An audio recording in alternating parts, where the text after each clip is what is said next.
সকালে দুর্বাদি একটা পোস্ট করলেন যে এই প্রাণায়ামেতে ভালো ভালো কিছু পোস্ট দিতে, যাতে মানুষের চেতনা হয়। এখন উনি তো ভালো বুঝেই করেছেন, আমাদেরও যেতে ইচ্ছা হয়, কিন্তু কথাটা হচ্ছে কতজন মানুষ সেটা নেবে। আমাদের শাস্ত্রে বা যে কোনো এতেই প্রথমেই বলেছে যে ঈশ্বরের পথে যাওয়ার জন্য প্রথম যেটা দরকার বৈরাগ্য। এখন বৈরাগ্য মানে কি না, বিষয়ের প্রতি বিরাগ আর ঈশ্বরে অনুরাগ। তাই আমাদের সাধুরা মহারাজরা বা সবসময় সেটাই বলেন যে শুধু ঈশ্বরের প্রতি ভালোবাসা হলে হবে না, বিষয়ের প্রতি বিরাগটাও ততটাই দরকার। আমরা সাধারণ বাড়ি ঘরে সবারই একটা ঠাকুর ঘর থাকে, কিছু না কিছু ঠাকুর দেবতা থাকে, তাদের নিত্য পুজোও হয়। সেটা যদিও হয় নিজেদের কল্যাণের জন্য, যে আমার ছেলে যেন ভালো থাকে, আমার এই যেন ভালো থাকে, আমার এই যেন হয়, সেই যেন হয়, যেন ঠাকুরকে বসিয়ে রেখে তার থেকে শুধু সবই আদান প্রদান, তাকে ভোগও দেওয়া হয়, সবই দেওয়া হয়, কিন্তু আমার এই চাহিদার অর্থে। যাই হোক, সেসব তো সব বাড়িতেই আছে, কিন্তু ব্যাপারটা হচ্ছে যে তাতে কি ভগবানের উপর মন হয়ে গেল? ওটা তো মন হয় না, ওটা ব্যবসা। ওটা ভগবানের, আমি তোমাকে এই ভোগ দিলাম, আমি তোমাকে এই পুজো দিলাম, তুমি আমাকে এইগুলো দিও, এই ব্যাপার। ওটায় কিছু হয় না। আসল হচ্ছে আমাদের শাস্ত্রেও যেটা বলছে, বিষয়ে বিরাগ।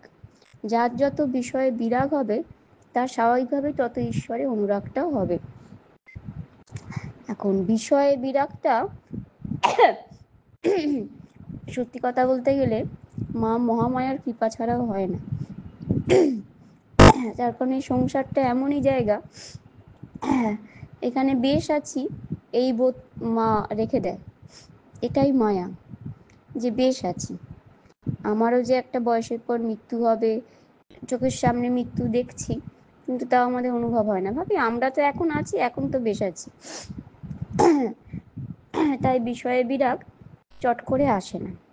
এখন মা মহামায়া যদি ধাক্কা সবাইকেই কম বেশি দেয়, কিন্তু খুব কমজনকেই এমন ধাক্কা দেয় যে ওই বিষয়ে বিরাগটা ঠিক ঠিক হয়। তা না হলে বেশিরভাগ ক্ষেত্রেই একটু হয়তো দুঃখ হলো, তারপরেই আবার সংসারের কিছু সুখে সব দুঃখ চলে যায়। তাই ওসব কিছু ততটা হয় না। তবে তাহলে কি করা যায়? কিছু করা প্রথমে ওই জন্য বলছে না যে ঈশ্বরের কৃপা, তিনি কৃপা করলে একটু তোমাকে জোরে ধাক্কাটা দেবে, বা বারবার দিয়ে বোঝাবে যে ভাই একটু তুমি এটা ছাড়াও কিছু করো, এখানে পড়ে থাকলে দুঃখটাই বারবার পাবে।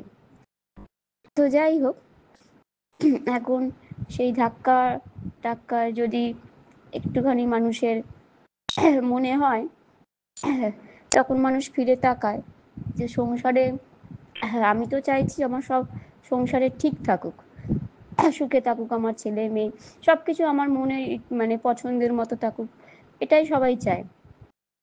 কিন্তু তাও কেন জানি না সব ঠিক হচ্ছে না। এই করতে করতে মানুষের একটু মনটা হয় যে দেখি না, তাহলে এই তো বলছে মঠ মিশনে বা ঠাকুরের একটু এখানে যাই, দেখি কি হয়। তো যাই হোক, এইভাবে মানুষ একটু হলেও আসে। এবার যারা বড় সড়ো ধাক্কা খায়, তাদের তো অনেক ভাগ্য ভালো, তারা বুঝে যায় যে ওরে বাবা সংসারে আছেটা কি। সেটা খুব কমই হয়। মা মহামায়া অত সহজে ছাড়ে না। ওই চালের বস্তার মতো ইঁদুরকে সেই মিষ্টি মিষ্টি খই মুরকি দিয়েই ভুলিয়ে রাখে, চালের বস্তার খোঁজ খুব সহজে দেয় না। তবে যাই হোক, যদি সেই খোঁজ পেয়ে যায় তাহলে তো তার অসীম ভাগ্য। এখন যারা হয়তো একটু খই মুরকি খাচ্ছে, আবার মনে পড়ছে যে মনে হয় চালের বস্তা শুনেছিলাম ভেতরে আছে, একটু খোঁজ নিই, সেই রকম যারা সংসারে আছে, সংসারটা তো ভালো লাগছে, কিন্তু ওই সংসারের যেগুলো অপছন্দে, এই মাঝে মাঝে দুঃখ আঘাত পাওয়া, এইগুলো ভালো লাগছে না। তো ভাবছে যে যদি একটু ওইদিকে খোঁজ নিই, তাতে যদি এই দুঃখ আঘাতগুলো চলে যায়। এই ভেবেই মানুষ একটু এগোয়, যে একটু পুণ্যকর্ম করি, ভগবানের নাম ধ্যান করি, এ করি, তাতে সেই আমার সংসারেরই ভালো হবে, এই ভেবেই মানুষ এগোয়। তো যাই হোক, যেভাবেই হোক, ঠাকুর যেমন বলছে, ধাক্কা মেরেই হোক আর নিজে জলে পড়েই হোক, স্নান হলেই স্নান করা হলো। তো যাই হোক, ঠাকুরের দিকে কোনোভাবে এগোনোটাও একটা ভাগ্যের ব্যাপার। তো এইটাই হচ্ছে কথা, যে সংসারী মানুষ সবই তো আছে, সবই শোনে টোনে, কিন্তু সহজে তার সংসারটা ছাড়তে চায় না। ভাবে যে ঠিক আছে সবই থাক, হ্যাঁ, কোনো তীর্থস্থান ঘুরেও আসবো, মাঝে মাঝে ঠাকুরের পুজো করব, সবই ঠিক আছে, কিন্তু বাবা প্রথম আমার সংসারটা বাঁচি, আর সবকিছুই করবো আমার সংসারের কল্যাণের জন্য, যেন আমার সংসারের আরো বেশি কল্যাণ হয়। আমি যখন মঠে থাকতাম তাই দেখতাম অনেক ভক্তরা আসেন, ভক্ত মানে যাই হোক, তারা আসেন, কিন্তু এসে সেই শেষে মাতাজিদের তাই বলেন যে মাতাজি আমার মেয়ের আমেরিকা যাওয়াটা হবে তো, আমার ছেলে ডাক্তারিটায় চান্স পাবে তো। বড় বড় ডোনেশনও দিচ্ছেন, সবই করছেন, কিন্তু চাহিদাটা ওটাই যে আমার সংসারটা যেন ঠিক, মানে আমার সংসারের যেন কল্যাণ হয়।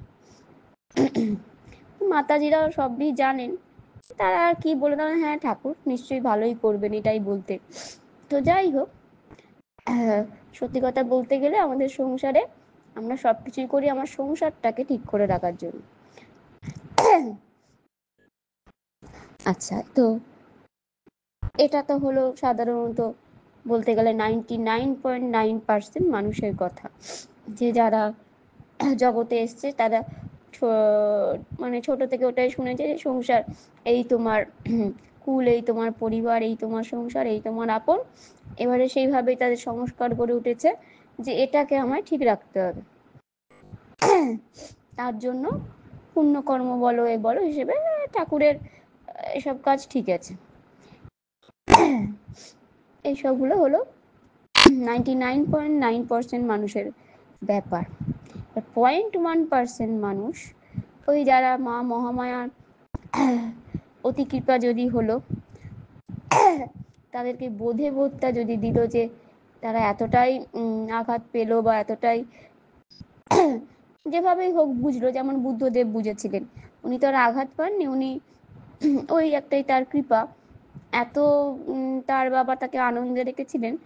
এক মুহূর্তে যখন তিনি দেখলেন সেই রুগী, সেই মৃত্যু, এবং তারপরে সেই সাধুর আনন্দ, তখন তিনি বুঝে গেলেন সংসারটা কি, আর সেই মুহূর্তে তার সমস্ত কিছু ত্যাগ করলেন।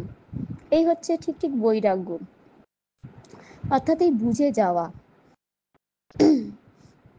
যে যেটার জন্য আমি এই সংসার সংসার করছি, এটা কতটাই অনিত্য, কতটাই ক্ষণস্থায়ী, ওটা নেই কেউ বলছে না, কিন্তু এই আছে এই নেই, এই আছে এই নেই। এখন এই যেমন কদিন আগে বিমান দুর্ঘটনাটা হলো, হ্যাঁ, তাদের যে পরিবারে কত আশা, কত প্রিয় মানুষ, কিন্তু এক মুহূর্তে শেষ। এবারে তাদের যে আশা মানুষের জন্য শোকে তারা কাতর, তাই তো। এখন হয়তো আপনি বলবেন যে হ্যাঁ এটা তো একবার দুবার হয়, কি করা যায়, তো আমাদের সঙ্গে তো হচ্ছে না, সবাই কি আর বিমান দুর্ঘটনা বা এরম দুর্ঘটনায় মারা যাচ্ছে, তা তো নয়। তাহলে সংসারটা খারাপ কেন?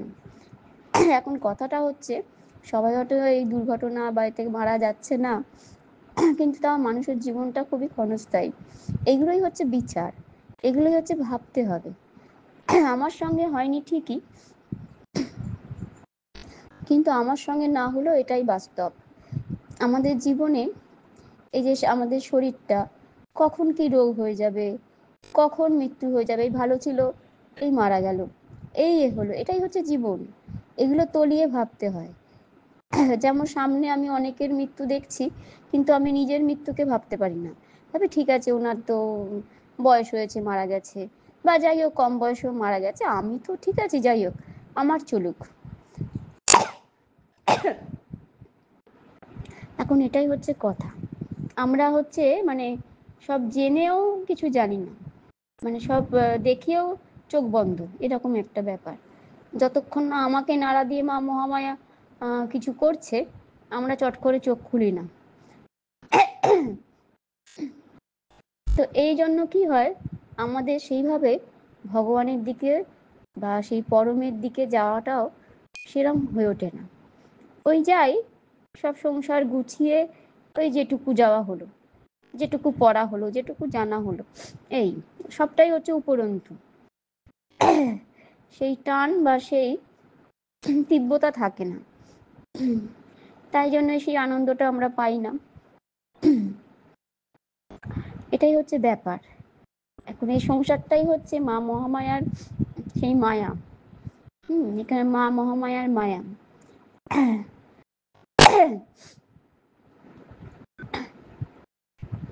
এখন সংসারটা কিরকম না, আমরা যে জন্মেছি সেই জন্ম থেকে কোনো একটা পরিবারে আমরা জন্মেছি, হিন্দু মুসলমান এসব জাতিভেদের মধ্যেই।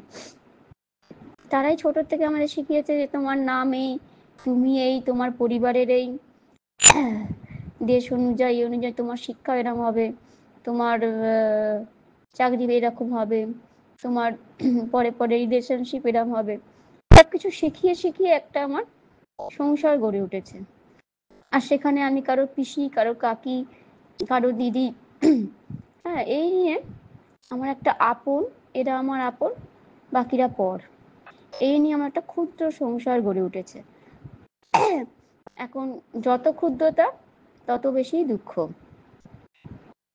এখন আমাদের শাস্ত্র কি বলছে, শাস্ত্র বলছে যে এক ব্রহ্মই আছে, তিনি কিরকম অনাদি অনন্ত একমেব অদ্বিতীয়। তাকে পরম বলো, ব্রহ্ম বলো, যাই বলো, শাস্ত্রে বেদান্তে আমাদের ব্রহ্ম বলে বলে। তো বলছে সেই ছিল, তার ইচ্ছা হলো যে তিনি বিভিন্ন রূপে লীলা করবেন, অর্থাৎ খেলা করবেন, সেখান থেকেই সৃষ্টি। তো ঠিক আছে, তো তার মানে বলছে কি মূল সত্তা সেই ব্রহ্মই।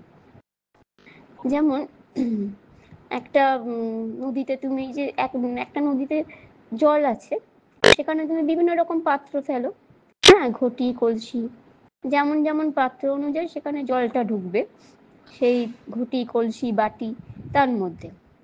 এখন সেই পাত্র অনুযায়ী আমার ক্ষুদ্র আমি, হ্যাঁ যে আমি বাটি কি আমি ঘটি কি আমি কলসি, কিন্তু ভেতরের জলটা কিন্তু একই, সেই নদীর জল। তো এইভাবেই হচ্ছে সৃষ্টি। এখন এই বাটি ঘটি কলসি, সে যদি নিজেকে ভাবে যে আমি এটা, তাহলে সে একের থেকে অপরের থেকে আলাদা, কিন্তু ভেতরের বস্তুটা কিন্তু একই, সেটা তার জ্ঞান নেই, সেই জন্যই ভেদ। সেই রকমই আমাদের সৃষ্টিতে এই আমি তুমি সবকিছু, কিন্তু মূল তত্ত্ব সেই ব্রহ্মই আছে, কিন্তু সেটা তো আমরা ভুলে গেছি বা জানি না। আমরা আমাকে আমার জাতি অনুযায়ী ধর্ম অনুযায়ী সেই ক্ষুদ্র করে রেখেছি। এখন সেই ক্ষুদ্র করে রেখেই আমার কেউ কিছু লোক আপন হয়েছে, কিছু পর হয়েছে, আমিও কাকি পিসি দিদি মামি হয়ে উঠেছি। হ্যাঁ এইগুলোই হচ্ছে আমার ক্ষুদ্র আমি, আর এইগুলোই হচ্ছে আমার দুঃখের কারণ। কারণ এগুলো তো আমি নই, আমার সত্তাটা তো সেই জল, সেই ব্রহ্ম, কিন্তু সেটা আমার মনে নেই, সেটা ভুলে গেছি। আমি এখন কারো কাকি, কারো পিসি, কারো দিদি, কারো মেয়ে, এই ধর্মের এই পরিবারের ক্ষুদ্র ক্ষুদ্র এগুলি হচ্ছে বন্ধন, অর্থাৎ এই ক্ষুদ্র চিন্তা, এই ক্ষুদ্র সংস্কার, এইগুলোই আমাদের কি হয়েছে, ক্ষুদ্র চিন্তাগুলো ক্ষুদ্র সংস্কার হয়ে উঠেছে। এখন সেই জন্য আমরা মারপিট করছি একে অন্যের সঙ্গে, কলসির সঙ্গে ঘটি বাটি মারপিট করছি, যে আমি বড় তুমি ছোট, আমি ভালো তুমি খারাপ, কিন্তু ভেতরে সেই বস্তুটা যে একই, সেটার আর কোনো জ্ঞান নেই। এখন ব্যাপারটা হচ্ছে যে জ্ঞান না থাকলেও আমরা কিন্তু সবাই সেই ব্রহ্মকেই চাইছি, হ্যাঁ, সেই বৃহৎকেই চাইছি।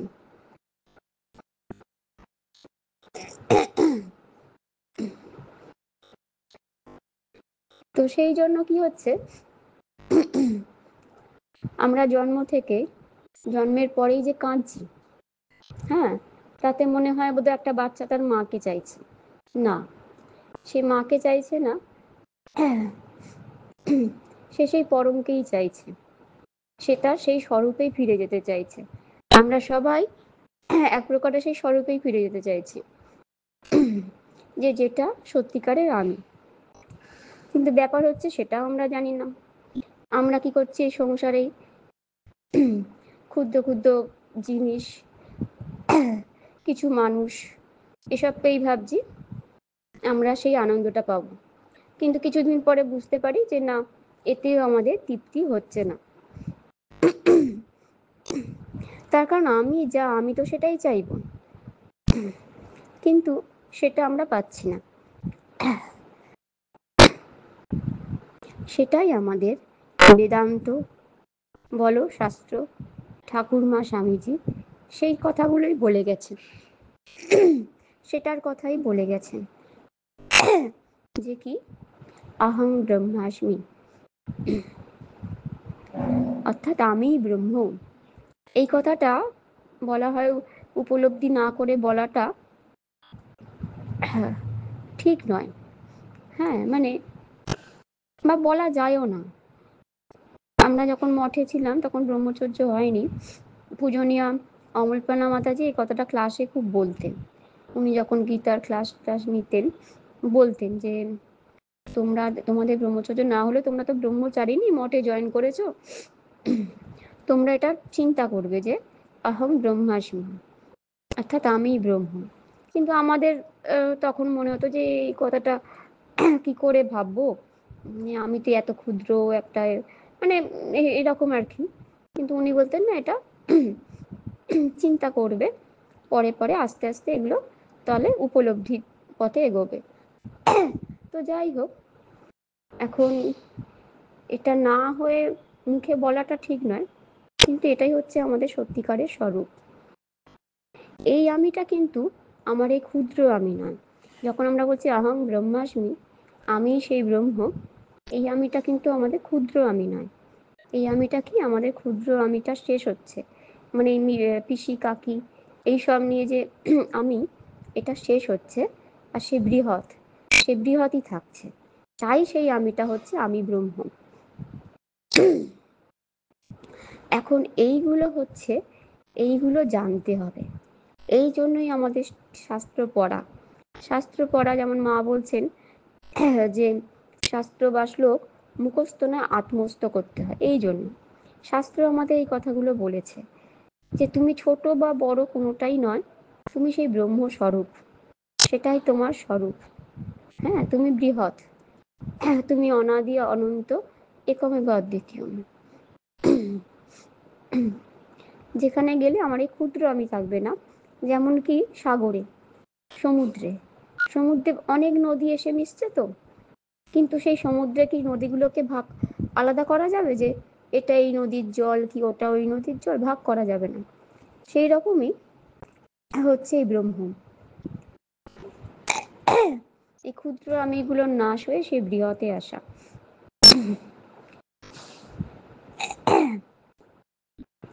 তো সেই রকম, যেমন সমুদ্রে বিভিন্ন নদী এসে মিশছে, তাদের সেই নদী সত্তাটা কিন্তু তখন আর থাকছে না, সেই সমুদ্রে সেই সমুদ্রের সত্তা হয়ে যাচ্ছে। সেই রকম হচ্ছে আমাদের ক্ষুদ্র আমিটার নাশ হবে। আমরা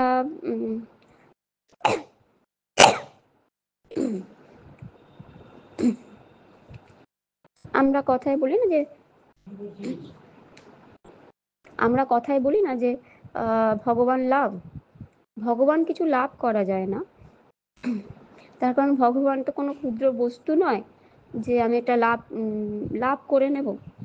ভগবান লাভ হয় না, নিজের সেই ক্ষুদ্র আমিটার নাশ হয়ে সেই বৃহতে আমাদের বৃহতে আমরা মিশি, অর্থাৎ আমাদের এই অহংটার নাশ ঘটে, আর তখনই সেই বৃহৎ আমি তো আছেই তার প্রকাশ হয়। তো যাই হোক, এটাই হচ্ছে কথা। প্রথম আমাদের এটা বুঝতে হবে যে যে সংসারটাকে নিয়ে আমরা পড়ে আছি সেটা কতটা অনিত্য। সেটা যে কোনো সময় চলে যেতে পারে। আমরা যতই তাকে সাজিয়ে গুছিয়ে যেভাবে রাখি, তার কল্যাণের জন্যই সবকিছু করতে চাই, সেটা কিন্তু যে কোনো সময় চলে যেতে পারে। আর দ্বিতীয় কথা, সংসারে থাকলেও আমরা কিন্তু সেই তাকেই চাইছি।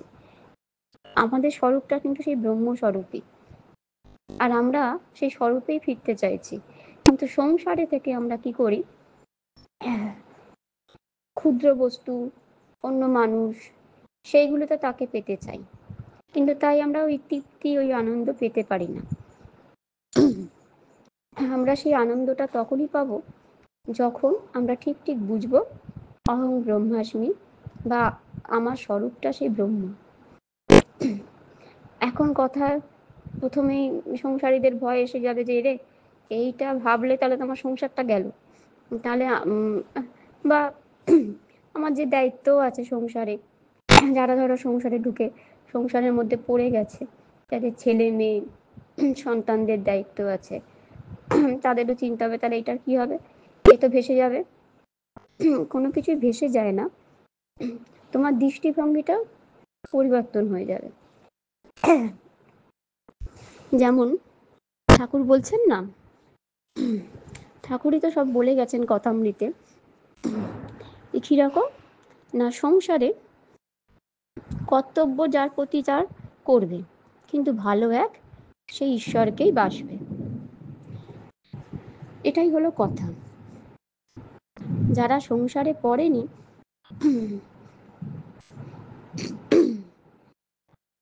তাদের জন্য অনেকটা সুবিধা। যেমন মা বলছেন না যে যারা বিয়ে করেনি তারা অর্ধমুক্ত, ইচ্ছা করলে সংসার থেকে বেরিয়ে আসতে পারে। সাধুরা তো, তাদের তো এই সংসারের বন্ধন নেই, কিন্তু যারা সংসারে পড়ে গেছে তাদের তো এই দায়িত্ব এসে গেছে, সন্তান সন্ততির দায়িত্ব। তো কি করা যায় না, সেই ব্যাপারে তখন ঠাকুর বলছেন কি না, কর্তব্যগুলো করবে কিন্তু ভালো এক বাসবে, বা মাও তাই বলছেন ভগবানকে। আর মা যেমন বলছেন কি, সব চাওয়া পাওয়া ভগবানের প্রতি রাখবে। অর্থাৎ এই সংসারে আমাদের কি কষ্ট পাই আমরা কখন, যখন এই আমাদের ছেলে মেয়ে বা সংসারের থেকে আমরা কিছু চাই। কাজ করাটা তো কিছু ভুল নয়, কাজ তো তুমি করো না, কাজ করলে, কিন্তু যখন আমরা চাই সেটা পাই না, তখনই দুঃখ পাই। আর চাই আমরা কাদের কাছ থেকে না, আমার যারা আপন হয়, যাদেরকে আমি আপন ভাবি, তাদের থেকেই চাইবো, তাই না? আমি তো পরের থেকে চাইতে যাবো না, আমার আপনের থেকে। এবার তখন যখন পাই না তখনই দুঃখ। এখানেই ঠাকুর কেটে দিচ্ছেন, বলছেন তুমি কর্তব্য করো কিন্তু আপন ভাবো একমাত্র ভগবানকে। যদি কিছু চাইতেই হয় তাহলে শুধু ভগবানের কাছেই চাও, তাহলে যে তোমার সংসারের যে সাংসারিক দুঃখ সেটা অনেকটা কমে যাবে। কিন্তু এটা করাও অত সহজ নয়। সহজ নয় মানে প্রথমত তো আমরা আমাদের ছোট থেকে যে সংস্কার তৈরি হয়, যেটা আমাদের তৈরি করায় সংস্কারটা, এই আপন বোধটা থেকে যায়, যে আমার ছেলে, আমার মেয়ে, আমার বাবা, আমার মা, আমার, এই আপন বোধ তৈরি করে দেয়। তার ফলে চাওয়া পাওয়া থেকেই যায়, আর দুঃখও থেকে যায়। এদেরকে পর মানে পর মানে কি, পর ভাবা নয়, আপন নয় ভাবাটাই একটা বড় সাধনা। তো সেটাই একটা বড় ব্যাপার। তো যাই হোক, সেটা ঠাকুরমা স্বামীজি বৃহৎ বিশেষ করে স্বামীজি করে গেছেন, সেই জন্য এই যে শিবজ্ঞানে জীবসেবা, অর্থাৎ সবাইকেই শিব ভেবে সব জীবের সেবা করা। অর্থাৎ শুধু আমার মা বাবা, আমার ছেলে মেয়ে এরাই আমার সংসারের আপন নয়, সবাই সেই শিব। হ্যাঁ, সবাই সেই শিব, সবার মধ্যে সেই ভেবে সেবা করা। এই জন্যই স্বামীজির কর্মযোগ। স্বামীজি ওই জন্যই বলছেন যে আগে জপ ধ্যান করে কিছু হবে না, আগে সেবা কর। অর্থাৎ যদি ঠিক আমি শিব ভেবে বা সবার মধ্যেই সে আছে ভেবে সবাইকে সেবা করতে পারি, তাহলে এই ভাব, এই সংস্কারটা আস্তে আস্তে গড়ে ওঠে। আমাদের মঠ মিশনের কিন্তু সেটাই হয়। আমাদের মঠ মিশনে যারা সাধু হতে যায়, তারা বিভিন্ন দেশ থেকে আসছে, বিভিন্ন জাতি, বিভিন্ন ধর্মের, তাই না? তাই সেখানে ওইসবের কোনো নেই, কিন্তু আপন পর নেই, সবাই আসছে ঠাকুরের নামে, স্বামীজির নামে।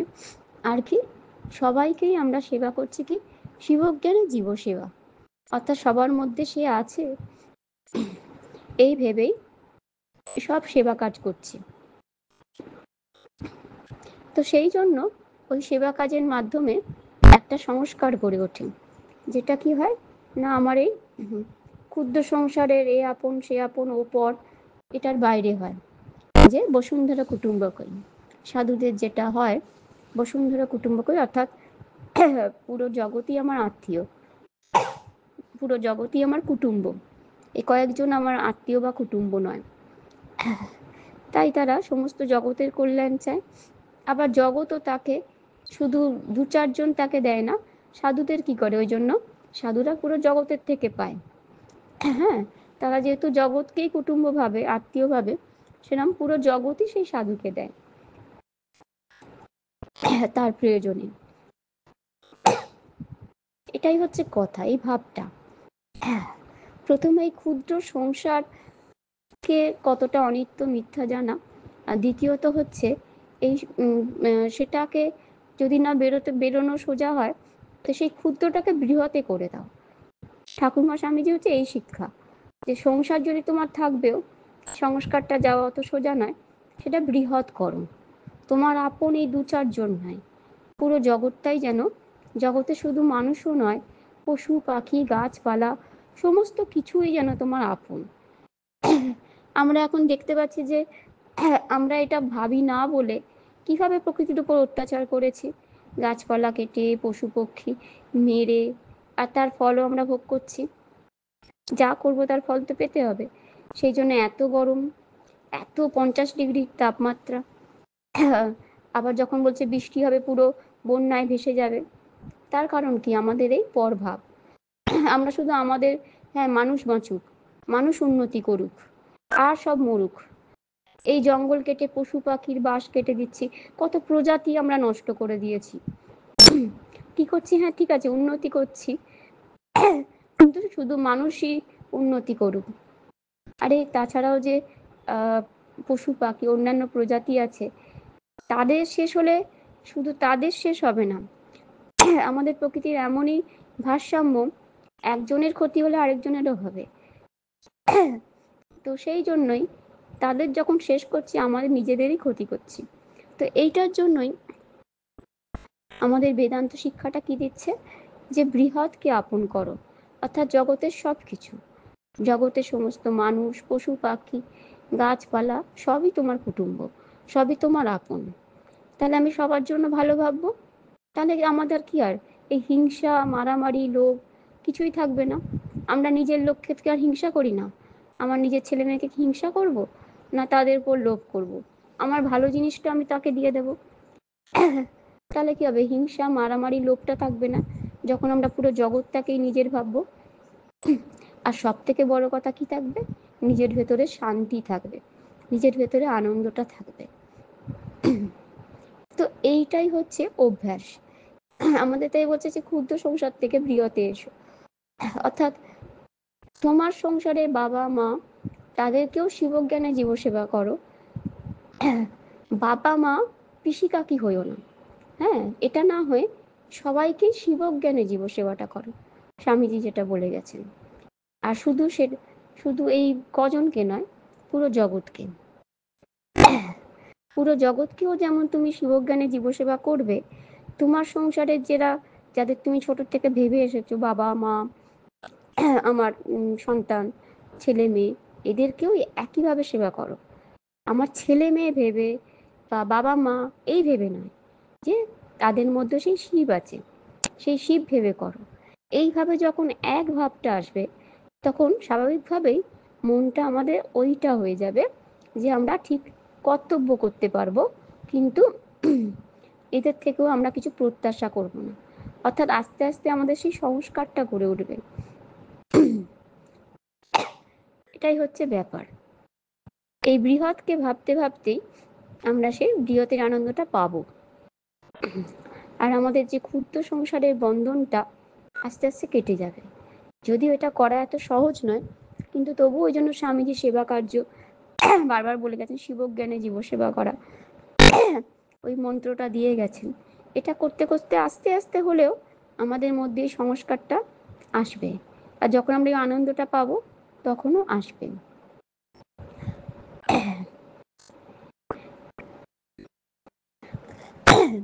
এখন কথা হচ্ছে যে এইভাবে করতে করতে আমাদের যখন এই ক্ষুদ্র সংসারের অনিত্যতাটা বুঝতে পারবো, হ্যাঁ, তখনই কিন্তু আমরা ওই ঠিক ঠিক বৃহতের প্রতি আমাদের ভালোবাসা বা টানটা ঠিক ঠিক হবে। অর্থাৎ সে আমরা বৃহৎকে, সে ব্রহ্মকে চাইব।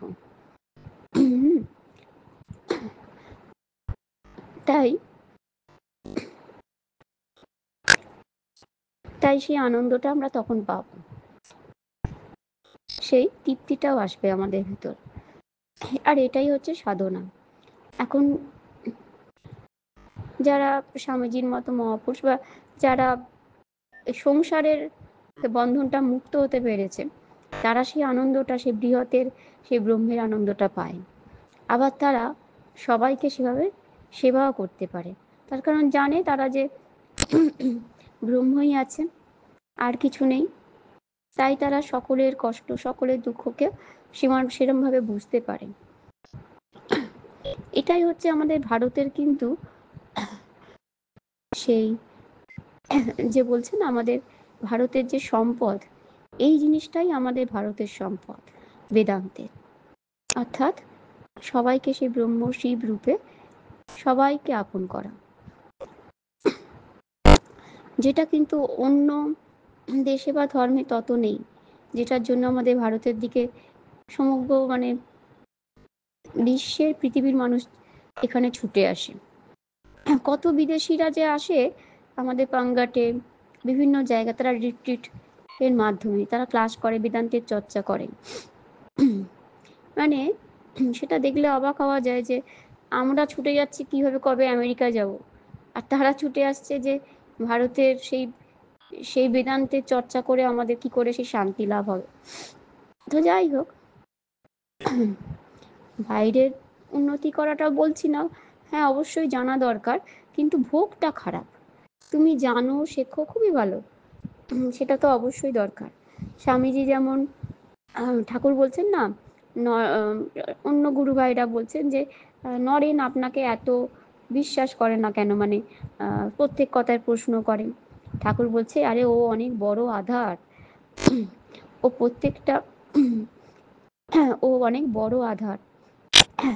আর ঠাকুর কিন্তু ভালোবাসতেন, কারণ ঠাকুর জানতেন নরেন কিন্তু ওই রকম ইমোশনাল নয়, ভাবে ভেসে যায় না, প্রত্যেকটা জিনিসকে বিচার করে করে গ্রহণ করেন।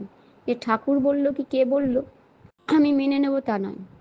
স্বামীজিও যেমন এই জন্য পরে বলেছেন যে ঠাকুরকে আমি ইঞ্চি বাই ইঞ্চি মেপে গ্রহণ করেছি, তাই এমন নয় যে কোনোদিন আমি সেদিকে পিছিয়ে যাব। অর্থাৎ স্বামীজি যেমন, স্বামীজির লেখা পড়লে বলে, স্বামীজি বলছে যতক্ষণ বিচার যায় ততক্ষণ বিচারকে কাজে লাগাতে হবে। ভক্তিতে আপ্লুত হয়ে গেলাম, ভেসে গেলাম, ও জিনিস বেশি দিন টেকে না, মায়াতে সে চট করে পড়ে যাবে আবার কিছুতে। কিন্তু বিচার বিচার করে করে যেটা আমার ভেতরে আসবে, যে সংস্কারটা আমার হবে, সেটা থেকে আমায় কেউ নাড়াতে পারবে না। তার কারণ সেটা আমি অনেক ঠিক ভুল এই বিচার করে করে নিয়েছি, তাই সেটা থেকে আমরা কেউ নাড়াতে পারবে না। তো স্বামীজি সেই জন্য এত প্রশ্ন এত নানাভাবে করতেন, ঠাকুর কিন্তু আনন্দ পেতেন। ঠাকুর বলতেন, হ্যাঁ এই হলো ঠিক ঠিক যে আমার ভাবটা ঠিক নিতে পারবে। তো সেটাই হচ্ছে কথা। মূল কথা হচ্ছে আমাদের এটাই, যে আমাদের স্বরূপটা হচ্ছে সেই ব্রহ্মস্বরূপ, সে বৃহৎ। আমরা সেই বৃহৎই আছে। যেমন সেই বললাম না প্রথমেই, যে একটা নদীতে ঘটি বাটি কলসি সব পড়ে আছে, তার ভেতরের জলটা একই। এখন আমি নিজেকে ভাবছি ঘটি, আমি ভাবছি বাটি, তুমি ভাবছো আমি জ্বালা কি কলসি, সেই নিয়েই আমাদের বিবাদ। এই ক্ষুদ্রটাকে ভাবছি বলেই আমাদের বিবাদ।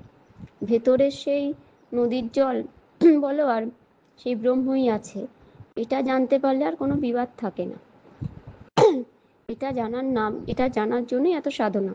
তার কারণ আমরা জন্ম থেকে কি উল্টো জিনিস শিখেছি, যে আমি এই পরিবার, আমি এই ধর্ম, আমি হেন আমি তেন, আমাদের স্বরূপটা ভুলিয়ে দিয়েছে আরো বেশি করে।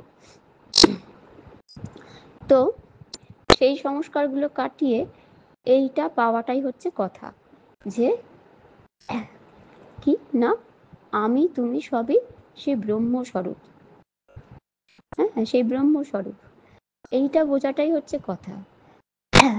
আর এটার জন্যই আমরা সবাই ছটপট করছি। আমরা কোনো ভালো আজকে একটা ভালো জিনিস পেলাম কি কালকে ওকে পেলাম, এই জিনিসের জন্য ছটপট করি না। আমার সেই স্বরূপে ফেরার জন্য, সেই দৃঢ় নিশ্চয়ের জন্য যে আমি সেই, সেটার জন্যই ছটপট করি। ওই জন্য বলে না সন্ন্যাসের এটাই শেষ কথা। সাধুকে এত শ্রদ্ধা সম্মান কেন দেয়? তার কারণ সবাই বোঝে যে তারা যেটা পায় সেটা শেষ কথা।